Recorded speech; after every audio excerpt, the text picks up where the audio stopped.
Guys, in the last videos we have seen like a static context and instance context within a single application, and we have seen their behaviors and their flow of executions we have seen clearly.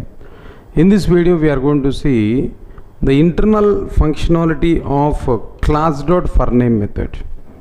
The total internal functionality of class.forName method. What exactly the purpose of class.forName method? What is the main intention of the class.forName method? So it can be used to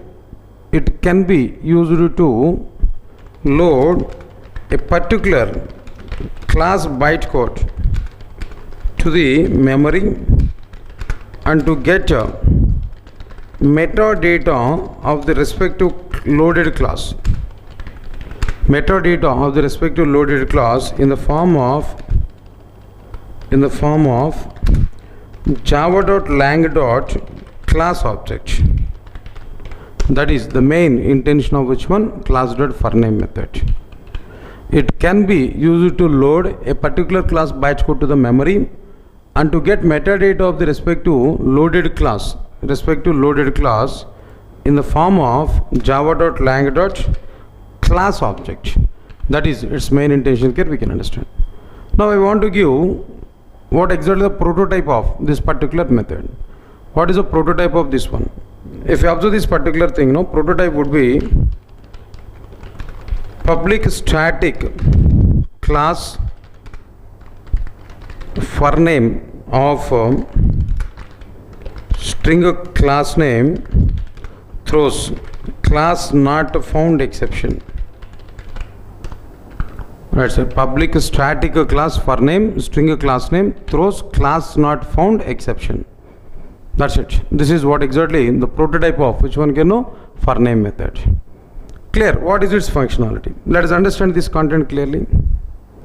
I'll take one simple example. Let us understand this example here. For example, I'll take class A. Inside this class A, I will take static block. Inside this class A, I will take static block. Inside this static block, I want to write system.out.println of class loading. We know already at what time static block will be recognized and executed. Exactly at what time the static block will be recognized and executed? Static block will be recognized and executed exactly at the time of loading the respective class bytecode to the memory. Exactly at the time of loading the respective class bytecode to the memory, that class loading, that means static block will be executed. That's why I have written inside the static block like which one? Class loading. Clear? Next one is I want to provide a constructor. Now inside this constructor I will write like which one again? System.out.println of object creating.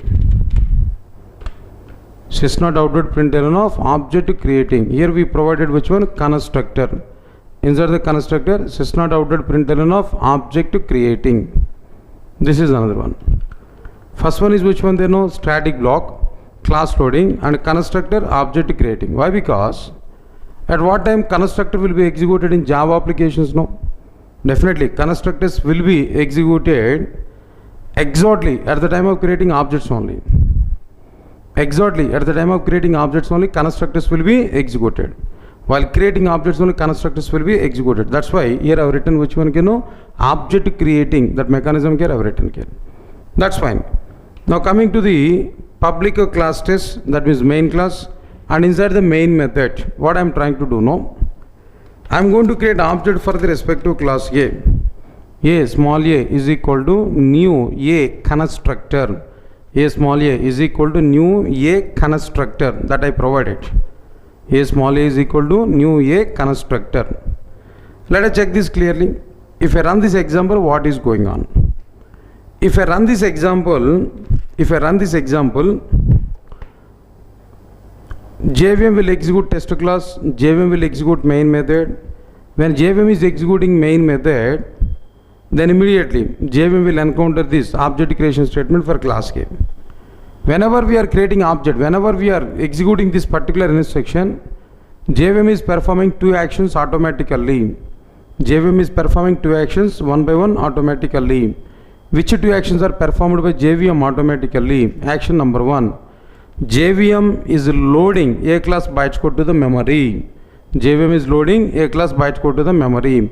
After loading A class bytes code to the memory, immediately JVM is creating object. Class loading, object creation. They are the 2 points, 2 actions performed by JVM when JVM encounter this first intersection, this particular intersection. JVM is loading class bytes code to the memory. After that, JVM is creating object for the respective class. Okay, good. Exactly at the time of loading A class bytes code to the memory, automatically static block will be executed. Exactly at the time of loading A class bytes code to the memory, static block will be executed. If the static block is executed, then which output here we are able to get? Class loading output here we are going to get. Class loading output here we are going to get. Just if we execute which one? If we load A class byte code to the memory and if we execute static block, that's fine. So A class byte code was loaded. Total A class byte code was loaded. Then after loading this total A class byte code, then immediately JVM will execute which one? Constructor. JVM will execute constructor while creating object. After loading class byte code to the memory, JVM is going to create object. While creating object, JVM will execute which one? Constructor. Inside this constructor, then sys.out println of object creating output here we are getting. Inside the constructor, JVM is providing, is displaying that SOP statement, it is displaying object creation statement. So finally, when we execute this particular instruction, A small a is equal to new A constructor, JVM is performing two actions.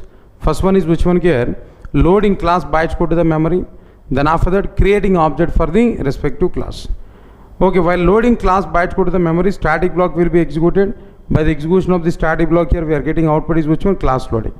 While creating object for the respective class, JVM is executing constructor. While executing this constructor, we are able to get output is which one? Object creating. Now let me run this example. If we run this example, we are getting outputs like which one? Class loading and object creating. Class loading and object creating. Outputs here we are getting directly. Right, so this is what exactly the meaning of which one can know, like object creation statement and what happened internally. Good. But listen, my requirement now. My requirement is, I don't want to create object for the respective class. I don't want to create object for the respective class, but I want to load class byte code to the memory. I don't want to create object for the respective class. Just I want to load class byte code to the memory. That's my requirement. I want to load class byte code to the memory. I don't want to create object for the respective class. Without creating object, just we want to load class byte code to the memory. Loading class byte code is sufficient for me. Loading class byte code is sufficient for me. It is not required for me to create an object. That is my requirement. Good. So if you want to load class byte code to the memory without creating object, there exactly we have to use which one? Class.forName method. Only to load class byte code to the memory without creating object, there we have to use class.forName method. Class C is equal to class.forName method, semicolon. Now inside this what we have to do? Inside this forName method, which class byte code we want to load? That class fully qualified name we have to specify. Which class byte code we want to load? That class fully qualified name we have to specify. What exactly the fully qualified name of this class K? The fully qualified name of this class K is which one? com.durgasoft.core.a. Why I specified com.durgasoft.core.a? Actually this class K is available in the same package, even though then fully qualified name here we have to specify. Moreover, this class.forName method is throwing class not found exception predefinedly. So it has throws keyword predefinedly. Once it is having throws keyword predefinedly, so automatically exception will come to this main method, and that exception must be handled by which one? Then no main method. To handle this particular exception by main method, just either we have to use throws exception, in main method prototype, throws exception in Medunit prototype, or we have to use which one? Try catch finally. But in exception handling, we are going to see the both throws keyword and try catch finally. But as of now, for the sake of safety of my program there, I have written throws exception, and here I have written class.forName method. It's okay, sir. Just I have used class.forName method. What I said to you clearly, class.forName method can be used to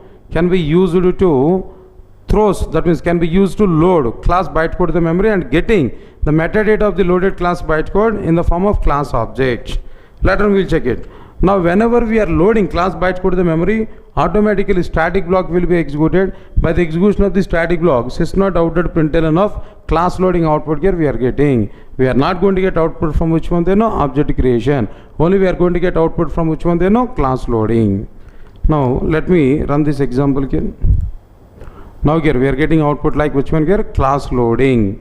Output is which one here? Clearly class loading. This output here we are getting directly. That's fine. This is one point here.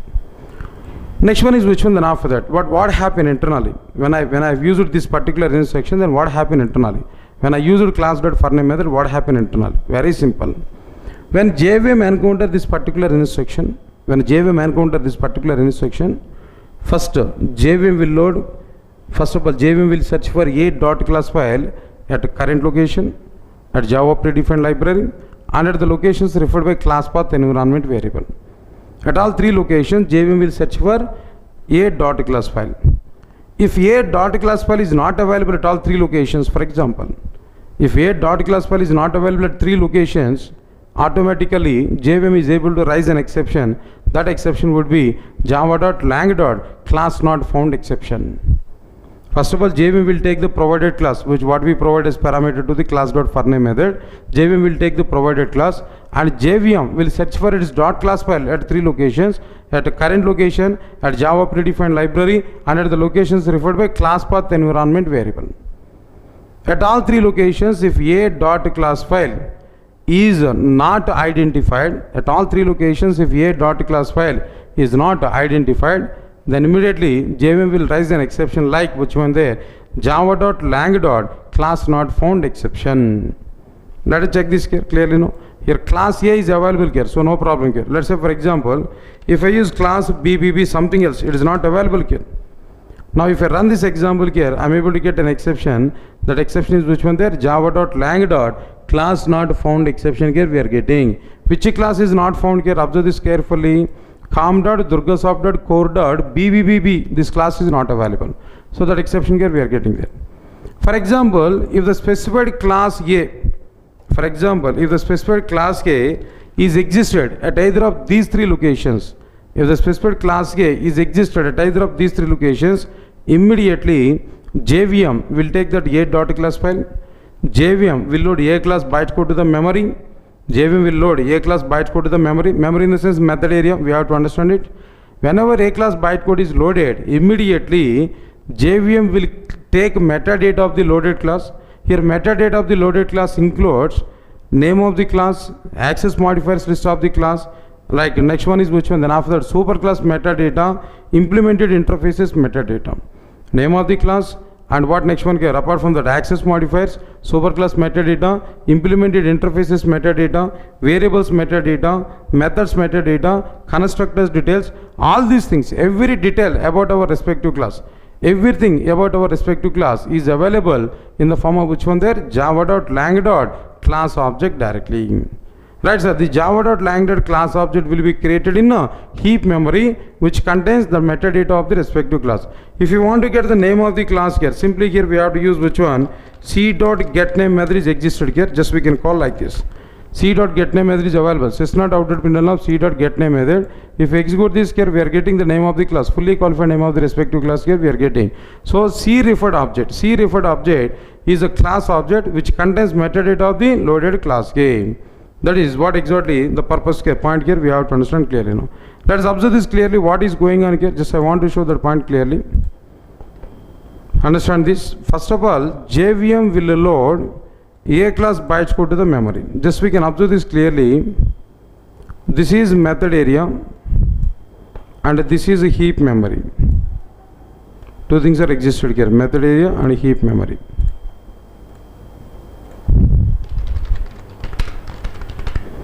This is method area and this is which one, heap memory. Okay. First of all, a class, that means a dot class file is loaded inside this which one, method area. Here we are able to provide which one, a dot class file. Whenever it is a dot class file, here we are able to have some bytecode. Just have written these zeros and ones for our understanding purpose, or otherwise bytecode might be is a different symbols here we are able to get. That's it. This is exactly a dot class file. That bytecode is loaded. This is exactly which one, bytecode is loaded. With respect to this bytecode loading at our heap memory, what is going on there now? Inside this heap memory, one object will be created. Which object will be created here at our heap memory? Class object will be created.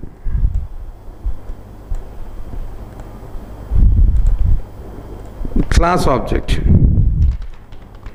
Java.lang.class object. Inside this class object, which data is available? Class name is available. Access modifiers details are existed. Superclass metadata and interfaces metadata. Next one is after completion of this interfaces, it's okay. After completion of this interfaces metadata, next one is variables metadata. Next one is methods metadata. Methods metadata. After completion of this methods metadata, next one is which one there? Constructors metadata. Everything about the content is existed here clearly. So this is what exactly the java.lang.class object. So just loading class bytecode to the memory, after that creating object for the respective class. That means creating object for the java.lang.class object with the metadata of the loaded class here. So this is what exactly the functionality of which one? Class.forName method.